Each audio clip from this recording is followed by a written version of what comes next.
जो लोग सुप्रचार करके कुप्रचार को धोते हैं वो ईश्वर के देवी कार्य के भागीदार माने जाते। एक संत का ही काम नहीं है पूरे समाज को उन्नत करना।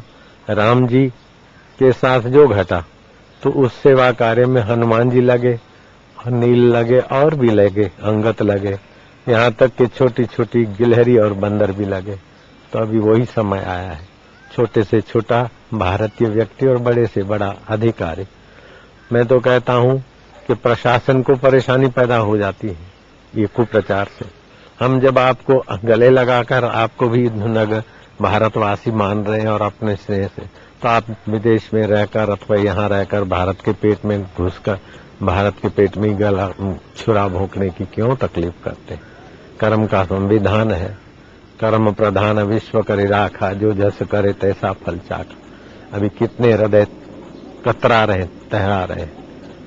तो ध्यान रखें, कुप्रचार की साजिश के शिकार न हो। कभी रामदेव महाराज साजिश के शिकार, तो कभी अमृतामय, कभी साईं बाबा, तो कभी कोई संत, एक से एक। और मेरे को कुछ दिन पहले किसी लोगों ने कहा कि बापूजी अब आपका नंबर है, यहाँ तक हुआ है, अब आपकी तरफ साजिश का है। मैंने कहा मेरे पास तो खुली किताब है। बोले बापू देख लेना। तो मैं देख रहा हूँ कितनी घृणोनी साजिश की जा रही। इसमें हिंदुस्तान में अशांति फैले ऐसी साजिश की जा रही। गुजरात को तो जलता हुआ कर डाला साजिश करता। और जब बच्चे गुम हुए 3 तारीख को, तो साजिश वालों ने 3 के बाद चौथी, 5वीं, 6ठी, 8वीं तारीख क्यों नहीं चुना? 16 तारीख को घोषणा की और 18 तारीख को आश्रम में धावा बोला। ये साजिश स्पष्ट दिखती है। और जो लोग दर्शन करने आएंगे वो हथियार लेके क्यों आएंगे? वो और अहमदाबाद के लोग भी इतने बुरे नहीं है, मुझे जानते हैं। मेरे पास अहमदाबाद के लोग मेरे साधकों को पत्थरों से और डंडों से मारे, मैं कतई विश्वास नहीं करता हूँ। मुझे पक्का रिपोर्ट है कि 2 ट्रकें भर के आई थी बड़ौदा से और काफी ट्रकें इधर उधर से बुलाई गई थी।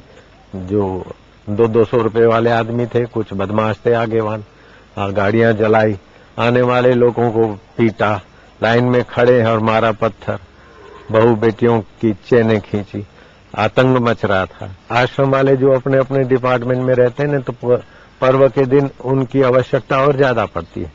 जहाँ ऋषि प्रसाद में 25 आदमी काम करते हैं या 15 करते हैं, तो उस दिन और ज्यादा बिजी होते हैं।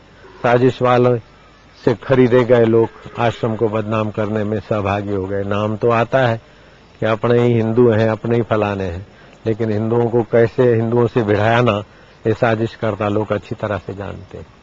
सच्चाई कुछ और होती है। ऐसे तो एक एक बात का मैं क्या खुलासा करूंगा। जैसे सूरत का प्रकार, और सूरत की जमीन 570 रनिंग फुट रिटेनिंग वॉल किया गया और खाइयां पूरी गई, जमीन को सुव्यवस्थित किया गया और वो सरकार से मांगी गई। 6 साल तक फाइल चली और 12% ब्याज सरकार ने लेकर पेमेंट लिया। अब मैं बोलता हूँ उसमें रातों रात सोने की लकड़ी जैसी जमीन कहाँ है? 80 करोड़ की जमीन कहाँ है?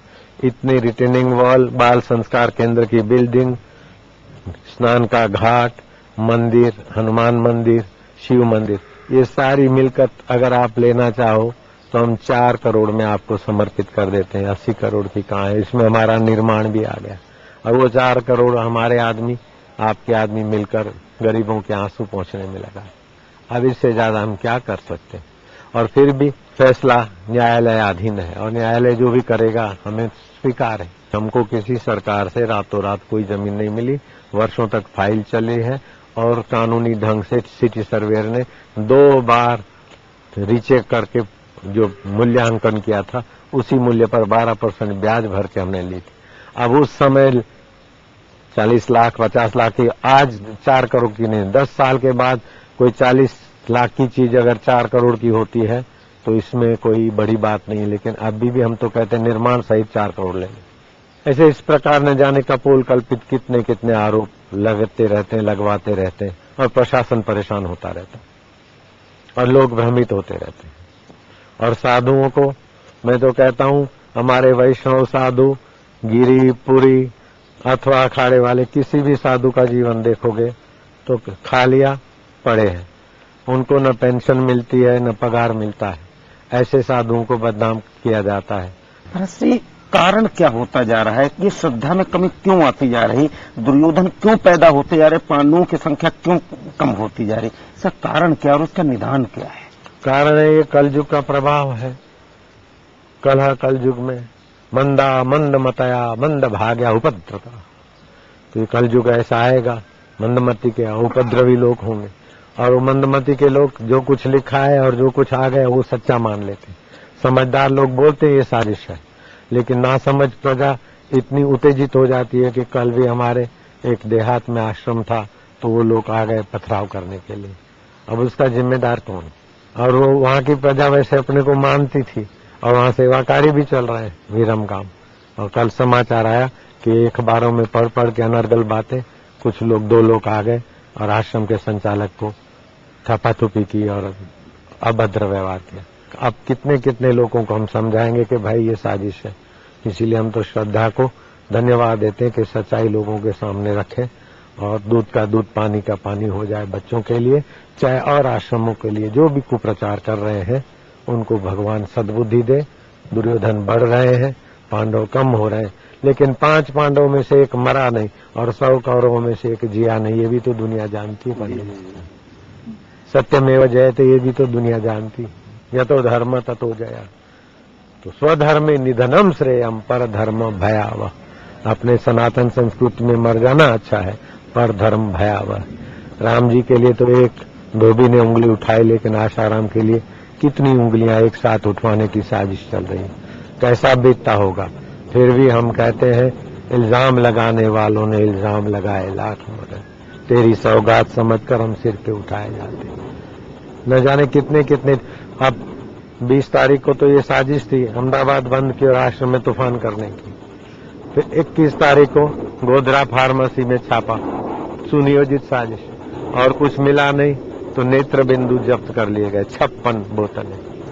अब 56 बोतलें बंद क्या है कि उसके लिए लाइसेंस नहीं। भाई साहब, वैद्य चाहे तो अपने ढंग से दवा दे सकता है, उसके लिए लाइसेंस की जरूरत नहीं, और वो दवा निःशुल्क बंटती है। तो वो भी हाईलाइट कर दिया कि बापू के आश्रम में छापा, बापू के फार्मेसी में छापा, गोधरा फार्मेसी आश्रम में छापा। अब छापे में मिला क्या? दवाइयों के लाइसेंस वाइसेंस तो है, बाकी नेत्र बिंदु का लाइसेंस हमने लिया ही नहीं, क्योंकि हमें बेचना नहीं है, एक पैसा लेना नहीं, निःशुल्क बांटते। उसको भी आश्रम में छापा करके बदनाम किया जा रहा है। हम क्या करें? चारों तरफ से, एक जगह पे नहीं कई जगहों पर ऐसे छापे लगे। मिला तो क्या मिला? नेत्र बिंदु मिले, कहीं नहीं मिले, और सब ठीक ठाक।